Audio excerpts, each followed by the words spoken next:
সকালবেলায় ঘুম থেকে উঠে মুখ ধুয়ে ফ্রেশ হয়ে যদি হাতের কাছে 1 কাপ চা পাওয়া যায় তাহলে ব্যাপারটাই আলাদা হয়ে যায়।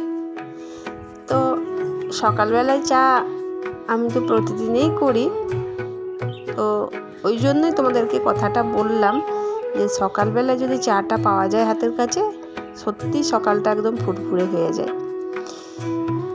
নমস্কার, শুভ সকাল। আশা করছি তোমরা সবাই খুব ভালো আছো, আর আমিও তোমাদের ভালোবাসার আশীর্বাদে অনেকটা ভালো আছি।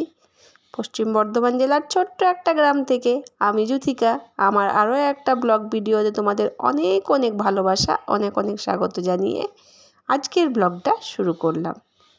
আজকের ব্লগটা খুব বেশি একটা বড় হবে না, কারণ এই রোদ গরমের জন্য আর ভিডিও করে উঠতে পারছি না।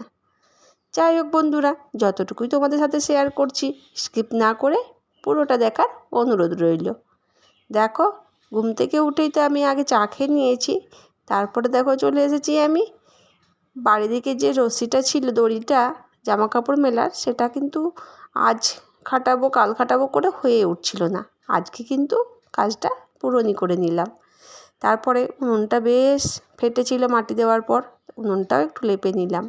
এদিকে কাকিমা চলে এসেছে সকাল সকাল ঝাঁটা দিয়ে নিতে, তো কাকিমা ঝাঁটা দিয়ে নিচ্ছে আর আমি ওইদিকে বসে উনুন লেপছি। বাসনের ঝুড়িতে অনেকগুলো বাসন হয়ে গেছিলো। আসলে কি হয় বলো তো, প্রতিদিনকার বাসন তো আর প্রতিদিন রাখা হয় না। ওই যে বাসন ধুয়ে নিয়ে আসছি আর এই যে এখানে বাসনের ঝুড়িতে রাখা হয়ে যাচ্ছে, আর কিন্তু তোলা হচ্ছে না। আজ ভাবলাম এই কাজটাও সম্পূর্ণ করব।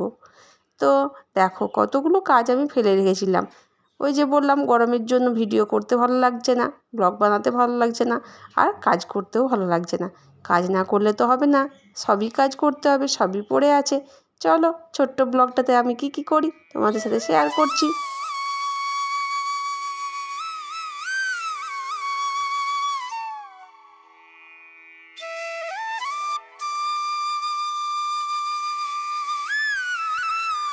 একটা প্রবলেমের মুখোমুখি আমি হয়েই আসছি কিছুদিন ধরে, তো এই প্রবলেমটা তোমাদের সাথে শেয়ার করছি। যদি তোমাদের কারোর সাথে ওরকম হয়ে থাকে আমাকে অবশ্যই কমেন্টে জানিয়ে দিও।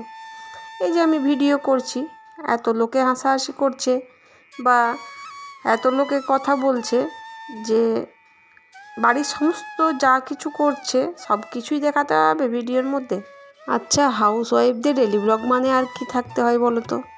ডেলি ব্লগ মানে তো ওইটাই যে যাবতীয় যা কাজ করছি, যাভাবে জীবনযাপন করছি সবই শেয়ার করছি। তো আর এর থেকে বেশি কি করা যায়? আমাকেও শুনতে হচ্ছে যে বাসন ধোয়াও দেখানো হচ্ছে, কাপড় কাচাও দেখানো হচ্ছে, বাড়ির সব কাজেই দেখানো হচ্ছে। তো তোমাদের কারোর সাথে কি প্রবলেমটা হয়ে আছে? আমার সাথে কিন্তু এখন হচ্ছে এটা। আর আমার সাথে কে কে এই কথাগুলো বলছে আমি হয়তো সেগুলো শেয়ার করতে পারছি না, কিন্তু আমার কাছে বা আমার কানে কথাগুলো আসছে। যাই হোক বন্ধুরা, তোমরা পাশে থাকলে তো আমার কিছুই ভয় নেই। আচ্ছা, তোমরা যখন পাশে আছো সব সমস্যার আমি সমাধান করে নিতে পারবো। আর এই যে দেখো, আজকে রান্নার চাপটা ছিল না বলে একটু তোমাদের সাথে গল্প করতে পারলাম। আজকে আমি রান্নাটা করছি বেশ লঙ্কা বেশ তেলে ভেজে লঙ্কা দিয়ে পেঁয়াজ কুচি দিয়ে তারপরে আলু সিদ্ধটা মাখলাম। আর করব এখানে এই শাকটার নাম কি বলো তো, তোমরা চিনতে পারবে কিনা জানি না। এই শাকটার নাম হচ্ছে গিমা শাক। তো এই শাকটা খেতে খুব তেতো, আর এই শাকটা খুব উপকারীও বটে, কিন্তু পাতাগুলো এত ছোট ছোট যে শাকটা বাছতে বাছতে একদম সত্যি অবস্থা খারাপ। তো অনেকক্ষণ থেকে বসে বসে শাকটা বাছছি, কিন্তু তাও বাছা আর হচ্ছে না, আর খুব ছোট ছোট পাতাগুলো। যাই হোক, যখন এনে দিয়েছে, আর এই শাকটা এনে দিয়েছে কাকিমা যে কাজ করতে আসে, তো এনে যখন দিয়েছে তো ফেলে দেবো না, তো করব। আর এই শাকটা প্রথমে আমি বেছে নিলাম আর তারপরে বেশ করে ধুয়ে নিলাম। আর এখন দেখছো কাঁচি দিয়ে আমি শাকটা কেটে নিচ্ছি, খুব অল্প পরিমাণ হবে, তো আর বটি লাগালাম না, কাঁচি দিয়েই কেটে নিচ্ছি।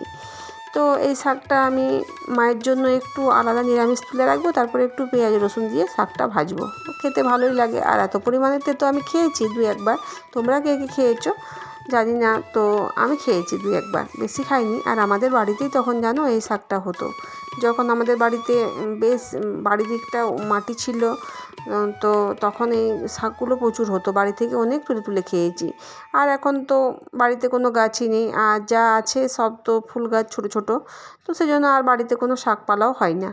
তো শাক খেতে আমার প্রচণ্ড খুবই ভালো লাগে, এর আগের দিনও তোমাদেরকে বলেছি। যাই হোক, দেখো শাকটা আমার ভাজা হয়ে গেছে, মায়ের জন্য একটু তুলে রেখে আমাদের একটু পেঁয়াজ রসুন দিয়ে ভেজে নিলাম। আর তারপরে করছি তোমাদের ডিমের ঝোল করব। তো ডিমের ঝোলটা ভাবছি আজকে অন্যরকমভাবে করব, আর একই রান্না আমাকে 2 রকমভাবে আজ করতে হবে। একই রান্না 2 রকমভাবে করতে হবে এই জন্যই বলছি, কারণ ডিমের ঝোল হবে, তোমাদের আদার হবে ডিম সেদ্ধ দিয়ে ঝোল, আর আমাদের হবে ডিমের অমলেট দিয়ে ঝোল। তাহলে একই রান্না 2বার হচ্ছে। তো সেজন্য ছেলেরা আমার অমলেটটা তৈরি করে নিলাম, আর তোমাদের দাদাভাই ডিমটা সেদ্ধ করতে দিয়ে দিলাম, একেবারে ঝোলটা সেরে নেব। আর ওইদিকে আমি ডিমটা চাপিয়ে দিয়ে এসে কিন্তু রান্নাঘরের যে দরজাটা আছে সেটা মুছে নিচ্ছি। আর এত পরিমাণে তেলকালি পড়ে কি বলবো তোমাদেরকে, এই তেলকালিতে একদম বিরক্ত হয়ে যাচ্ছি। আসলে রান্নাঘরটা তো আমার ছোট, আর সেই জন্য বেশি পরিমাণে তেলকালিগুলো মনে হয় যে জমা হয়ে থাকে, জানি না কী কারণে। আর দেখো রান্নাঘরের দরজাটা মুছে আমি চলে এসেছি বাড়ির দিকে যে গলিটা আছে সেখানে জানো কতগুলো গাছ জমা হয়েছিল, আর গাছগুলো শেকড় হয়ে গেছে, কিন্তু পুরো শেকড় শুদ্ধ মানে গোড়া থেকে তোলা যাচ্ছে না, এত বড় হয়ে যাচ্ছে। আর এই ছোটো ছোটো গাছগুলো হাত থেকে তুলে ফেলে দিলাম, কিন্তু ওই যে একটা গাছ হয়েছিল সেটার গোড়াটা কিন্তু ওই রকমভাবেই পড়ে রইল। তো যাই হোক, ওটা কিছু দিয়ে খুঁড়তে হবে, তবে উঠবে।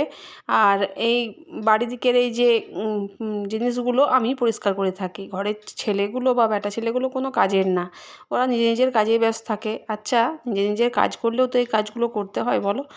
আর অনেক কাজেই থাকে বাড়ির মধ্যে, যে সেগুলো সবাইকে যদি সমানভাবে তাল মিলিয়ে করা যায় তাহলে কাজটা সহজ হয়ে যায়, কিন্তু আমাদের বাড়িতে তা কেউ করবে না, সব কিছু কাজ আমাকেই করতে হয়।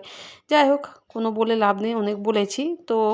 বাড়িটা যখন আমিও থাকি, তো সেই জন্য আমিও বাড়িটাতে ভালো করে পরিষ্কার রাখার চেষ্টা করি। তো দেখো আমার কাচাও কমপ্লিট হয়ে গেছে, এবার আমি খেতে চলে এসেছি। আর কী কী রান্না করছি তোমার সাথে সবই শেয়ার করেছি। তো যাই হোক বন্ধুরা, আজকের ব্লগটা আমার এই পর্যন্তই। দেখা হচ্ছে তোমার সাথে নেক্সট ব্লগে।